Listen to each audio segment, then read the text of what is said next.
हम तो परंपरा के पृष्ठपोषक हैं और अपने यहाँ जो जितनी भी परंपराएं हैं अगर वो आज के आधुनिक विज्ञान के द्वारा अगर पुष्ट की जाती है तो वो परंपरा को लागू रहनी चाहिए। और जहाँ तक छठ का सवाल है तो छठ तो ये आस्था और श्रद्धा का ही पर्व नहीं है, ये बहुत बड़ा विज्ञान और स्वास्थ्य का पर्व है। हमको पता है कि सूर्य जो है वो दुनिया का सबसे बड़ा माने ऊर्जा का स्रोत है। ये ऊर्जा का जो स्रोत है तो इसके प्रति सम्मान व्यक्त करना तो आवश्यक है। छठ में गीत गाते हैं, सातों रंग घोड़ावा पर सूरज देव सवार, छठी मैया वगैरह वगैरह, इस तरह के गीत जो गाते हैं इसमें कितनी वैज्ञानिकता है।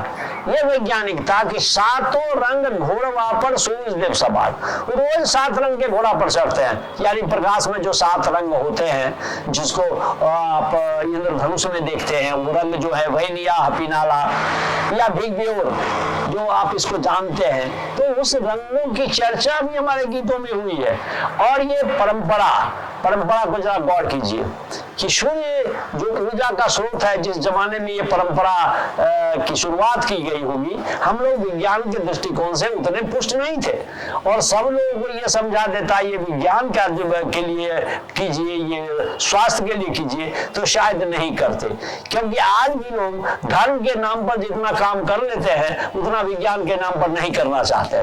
तो लोगों ने, जो हमारे पूर्वज थे, बहुत बड़े वैज्ञानिक थे, बहुत बड़े मनोवैज्ञानिक थे, उन्होंने लोगों पर एक मनोवैज्ञानिक दबाव दबाया कि इसकी पूजा करो, ऐसे पवित्र से करो। और आप अंदाज कीजिए कि ये जो छठ का जो गेहूं होता है उसको कई सप्ताह तक सुखाते हैं और श्रद्धा के साथ उसको जाके पीस के तब उसका पकवान बनाते हैं। और ये सूप जो आता है, जो बांस से बनता है, पर्यावरण और प्रकृति के करीब उस बांस के सूप में जो सामग्री डाली जाती है, जरा गौर कीजिए उसमें क्या डाला जाता है। सारे हर्बल्स, फल फूल, छोटी छोटी चीज। अब देखिए अदरक का एक पौधा डाल दिया। अब बताइए उस अदरक के पौधे का क्या महत्व है।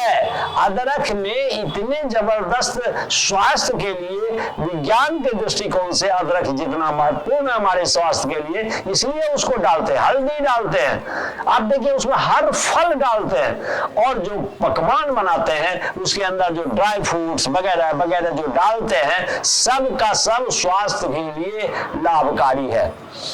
अब युग आ गया है कि लोगों को इसके वैज्ञानिक महत्व को भी समझाया जाए और लोगों को स्वास्थ्य के प्रति सतर्क किया जाए। हालांकि लोगों को अंधविश्वास के घेरे में डाल के आज काम नहीं कराना, आज उसको विज्ञान के दृष्टिकोण से उसको स्पष्ट करना है कि सूर्य में हम पूजा क्यों करनी चाहिए, पीपल में जल क्यों ढालना चाहिए। इसलिए नहीं कि सिर्फ शनि ग्रह समाप्त होता है, और शनि ग्रह ही समाप्त होने के लिए नहीं, पीपल का वृक्ष जो है वो इतना ज्यादा ऑक्सीजन देता है जिससे पर्यावरण हमारा शुद्ध रहता है। और पीपल के पत्ते, छाल, जड़ और उसके जो वो जड़ के अंदर की जो शिराएं होती है, आप सब के गुणों की अब जांच करेंगे तो सब के सब स्वास्थ्य के लिए लाभदायक। मैं तो यह मानता हूं कि परंपराएं हमारे, आप छठ से बढ़ा के हट के जरा आइए शादी विवाह के समय में, विवाह में आप सिंदूर क्यों डालते हैं सिर पर?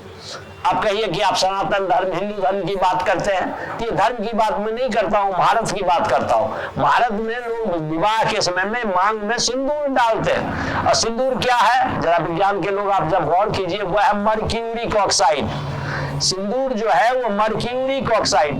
अब मर्क्यूरिक ऑक्साइड को उसी दिन सिर में डालने की क्या जरूरत है जबकि विवाह होता है। विवाह के बाद सेक्स का वो खेल हो सकता है और सेक्स की डिजीज हो सकती है। उसके प्रिवेंशन के लिए आप जाके किसी भी होम्योपैथी के डॉक्टर से देखिए, वो हमारे यहाँ रक्त शुद्धि के लिए या क्या कहते हैं कि वो सेक्स डिजीज के लिए मर्क सॉल्ट दिया करते हैं। तो मर्क्यूरिक जो ऑक्साइड है उसको कपाट पर, जहां समूह शरीर के समस्त शिराओं का संबंध है, वहां डालते हैं। ये डालने से क्या होता है कि आपका समूचा रक्त शुद्ध होता है। कोई इस तरह की संभावना बनती है अगर सेक्स डिजीज का, तो उससे वो प्रिवेंट करता है, उसे बचाने की कोशिश करता है। और देखिए हमारे जो रसराज सुंदर एक आयुर्वेद का बहुत बड़ा पुराना ग्रंथ है, उसमें एक श्लोक है, सिंदूर भूषणम विसर्प कुष्ठ विषापहन भग्न संधान जनन वर्ण शोधन रूपनम, यानी सिंदूर से विष वर्ण रोग जो शरीर के दूर होते हैं, रक्त विशुद्ध होता है। तो ये बातें हमारे यहाँ पहले से है, जिसको परंपरा के रूप में दे दिया गया।